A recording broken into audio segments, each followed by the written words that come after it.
Namaskar, I am Assistant Professor Kritika Dev from LJ School of Law.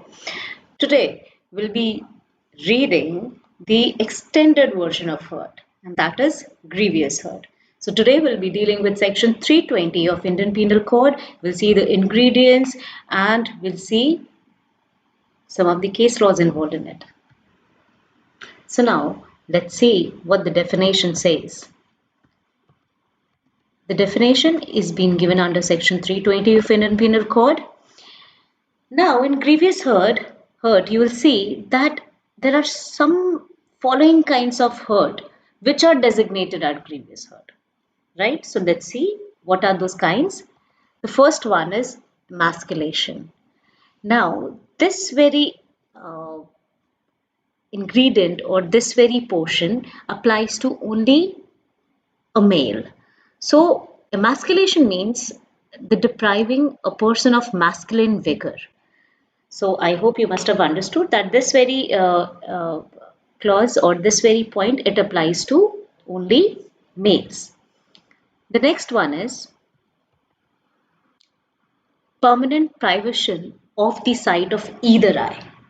Now, when it comes to permanent privation of the sight of either eye, which means losing the sight permanently. See, it has to be of a permanent nature in order to come under the second point. It has to be of a permanent nature of either of the eyes. The third one is permanent privation of the hearing of either ear. The third point applies to the ears when the injury is of a permanent nature and now the other person cannot hear properly from either of his ears or from, of course, both of the ears. So it has to be permanent in nature. The temporary is not been covered under this third point. The next one is privation of any member or joint. And the fifth one is destruction or permanent impairing of the powers of any member or joint. So the fourth and the fifth talks about the member or joint. Now if somebody just tries to kick somebody or tries to hit somebody with a hockey stick on the joints. Now if there is that losing or the losing of any of the bone, or when it comes to the fifth point, the destruction or permanent impairing of the powers of any member or joint. So, in continuation with the same example, now somebody has hit somebody else with a hockey stick. Now that other person is unable to walk forever, right? That person cannot walk and that person has lost that power of that very joint in order to stand. So that will be covered under this fifth point. The sixth point is permanent disfiguration of head or face, right? Some this point is, I guess, very easy to understand. Seventhly, fracture or dislocation of a bone or tooth. And eighthly, any hurt which endangers life or which causes the sufferer to be during the space of 20 days in severe bodily pain or unable to follow his ordinary pursuits. So coming to the eighth point, this is very important in nature. So what happens in the eighth point, that if an act has been committed, if a hurt has been caused to the other person, and that person for 20 days is in severely bodily pain, like that person is having that back pain, maybe he was hit by an iron rod or anything on his back, and now he's severely in pain for 20 days, or is unable to follow his ordinary routine, that now he's unable to go to office because he was bedridden and he cannot move because there was a pain in his back. So that thing will be covered under this eighth point. Of course, sixth and seventh, as I said, it is very easy to understand, like permanent disfiguration of the head or face. Like if somebody, punches on anybody's face or maybe on head, somebody hit the other person with a rod. So, and there is a complete mark on the head, then that will also amount to disfiguration because the head is not supposed to be like that. Because when it comes to a head, it has to be proper, right? So if somebody just comes and hit you with a rod and it leaves a mark, a deep mark here, or any mark which is not, or which is not supposed to be there on your head, then also it will lead to disfiguration. Now the next 7 point, it was talking about your tooth. Now let's take a very simple example. Even if a fight take place between two people and somebody punches, which we generally see in the Bollywood movies, when somebody punches, the tooth comes out. Now that breaking of tooth also, it amounts to grievous hurt. It has generally been taken as a very simple thing that okay, when it is coming to breaking up somebody's tooth, or just punching because of which the tooth comes out, that's normal. No, but that amounts to grievous hurt, and we have seen the definition. So everybody, it is important to be very careful while indulging in any of the fights. Now here let's see some of the main points which are attached to this very section. At times there is a situation where somebody intended to something else and it ended up on something else. So on this point, we'll be seeing this situation. Now what happens if a person has the intention or knowledge to cause just the grievous hurt, right? Somebody hits somebody, or A hits B with a iron rod on his on his spinal, but that person, or maybe a general wooden stick. Let's take an example of a wooden stick. If A hits B with a wooden stick on the head, by thinking that it will be okay, maybe he'll faint, or maybe just a minor, or maybe a grievous hurt will be the result. He had no intention, neither the knowledge that that wooden uh, that piece of wood may cause the death of the person. He had the knowledge and intention to cause the grievous hurt, but no intention or knowledge to that death will be the result. So that person had the intention or knowledge to cause grievous hurt, but he caused the death of the person. Now, what will be the punishment in such a case? Where the intention or knowledge was to cause grievous hurt, but the death was the result. So, in such a case, the court will see the intention and knowledge, and by keeping that in mind, it will amount to the accused will be liable for grievous hurt. We have number of cases related to it, and of course, in every case, we see the mens rea. What was the knowledge or what was the intention? If intention was not sufficient, was that person having the sufficient knowledge? So if both the things indicates to us grievous hurt, then the accused shall be liable for grievous hurt only. Now let's take another example of the same nature. Intention or knowledge to cause hurt but caused grievous hurt. Now, what will happen in this case? The person had the intention and knowledge to cause just hurt, right? Some person just,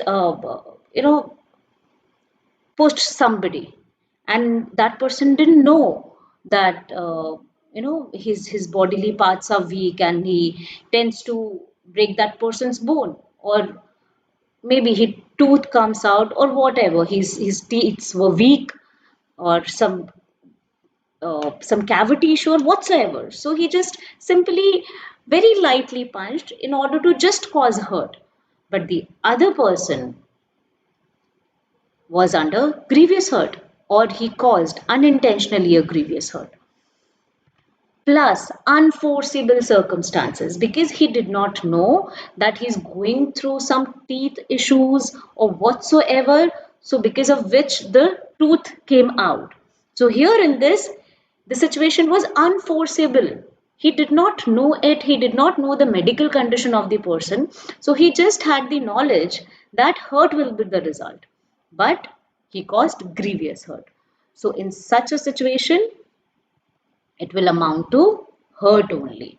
But two situations we should, in the two situations have to be fulfilled. The first one, the intentional knowledge is just to cause hurt and unforeseeable circumstances.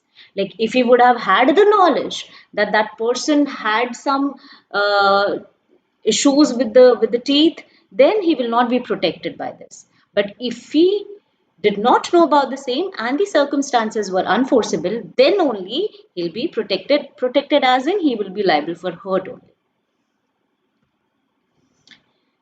The Third thing is intention knowledge to cause one kind of grievous hurt and causes different kind of grievous hurt, then he shall be liable for causing grievous hurt only.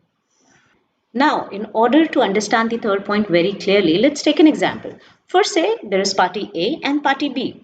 Now, A had the intention or the knowledge that uh, if I'll just use this rod to hit his back portion, then of course it will amount to grievous hurt.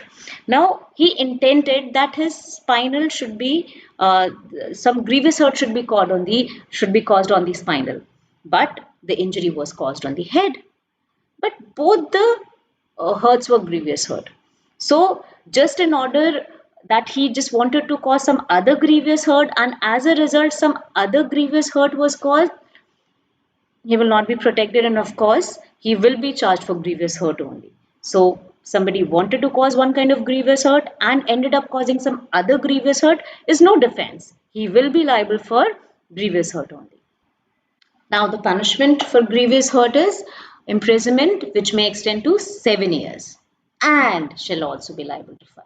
So and is here, so punishment is not an option, is or cannot be taken as an option, or fine cannot be taken as an option. Both the things are complementary for each other. So when it comes to imprisonment, fine will automatically follow, and the imprisonment is up to 7 years. Now there is section 326, which says voluntary causing grievous hurt by dangerous weapons or means. Now in this section, this is very important that we see what a dangerous weapon is or any means. Now here let's say a very interesting case, which is Zamil Hassan versus the state. Now what happened under this case? The accused used teeth, right? The accused used teeth in order to cause grievous hurt. Of course, teeth are quite sharp to cause grievous hurt to somebody. So here, accused bit the nose tip of the victim. He just bit it in a very grave manner. So in this case, the court considered teeth to be a dangerous weapon. Of course, it must have disfigured his face, because a face without a tip of nose would look very bad. So in this, the court considered teeth to be a dangerous weapon because the teeth can be used as an instrument of cutting, right? So in this very case, the court stated that teeth should be taken as a dangerous weapon if people wants to use it, or people want to use it in that way. So under this case, the teeth, of course, were considered to be a dangerous weapon. Now let's see section 326A and 326B, acid related provisions, which came after the Criminal Law Amendment 2013. Now, in the previous videos, we discussed about this very section, but of course not in detail. I guess the previous session we have discussed about it. So these very two sections, 326A and 326B, would be dealing with acid attacks, causing acid attacks or attempting to cause acid attacks. These two sections will be dealing with it. So here let's see voluntary causing grievous hurt by use of acid. Of course, very easy to understand. If somebody voluntarily causes grievous hurt by throwing acid on somebody's face and somebody's body, then the punishment is 10 years to life imprisonment and fine. Yes, the minimum punishment for causing grievous hurt by use of acid is 10 years, and which may extend to life imprisonment and fine.